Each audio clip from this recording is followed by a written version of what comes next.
maximize the potential for growth, employment, વિકાસ માટે and જરૂરી તમામ exports. ક્ષેત્રોને પ્રોત્સાહન They માટે will આ also committee assess the impact of કેટલાક emerging ધોરણો નક્કી કરશે, એ technologies, એરિયાઝ નક્કી કરશે. including AI, on jobs and skill requirements and propose measures jobs અને thereof. કૌશલ્ય નિર્માણમાં AI ને પ્રોત્સાહન create આપવા a માટે કામ range કરાશે. of skilled career pathways, a new range skill of career skilled path career way નક્કી pathways કરવામાં આવશે, જે for our અગાઉના youth. બજેટમાં પણ I જાહેર propose કરાયું હતું. interventions in the following sectors. Health. Existing institutions for allied health professionals will be upgraded and new AHP institutions established in Alight health private and professionals government માટેની sectors. ઇન્સ્ટિટ્યુશન્સને This હજુ will upgrade cover કરવામાં આવશે. 10 selected disciplines, including optometry, radiology, anesthesia, OT technology, applied psychology and behavioral health, and add 1 lakh AHPs over the next 5 years. A strong care system covering geriatric and allied care services will be built.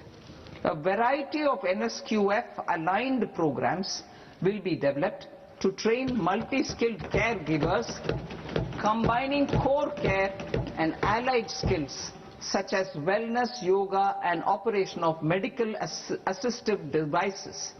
In the coming year, 1.5 lakh caregivers will be trained. આવનારા 5 વર્ષમાં 1.5 લાખ જેટલા care ગિવર્સને training આપવામાં આવશે. Hubs for medical value tourism. Medical value To ટુરિઝમને promote પ્રોત્સાહન India as a આપવા hub માટે for medical tourism services, I propose to launch a અને scheme આ to support સુવિધાઓની ગુણવત્તા states સુધારવા માટે establishing 5 regional medical hubs 5 ક્ષેત્રીય મેડિકલ હબ્સ in તૈયાર કરવામાં partnership આવશે. with the private sector. These hubs will serve as integrated healthcare complexes that combine medical, educational and research જે facilities. મેડિકલ શિક્ષણ They will have Ayush centers, અને research medical આરોગ્ય value ક્ષેત્ર સાથે tourism સંકળાયેલા આ facilitation ત્રણેય centers, ક્ષેત્રોમાં કામ and કરશે. infrastructure for diagnostics, post-care and rehabilitation. Diagnostic, These post care અને hubs રિહેબિલિટેશન will સુધીના provide તમામ diverse સુવિધાઓને તેમાં આવરી opportunities, લેવામાં job આવશે. opportunities for health professionals, health professionals including માટેની doctors જોબ and ઓપોર્ચ્યુનિટીઝને વધારવા PhDs. માટે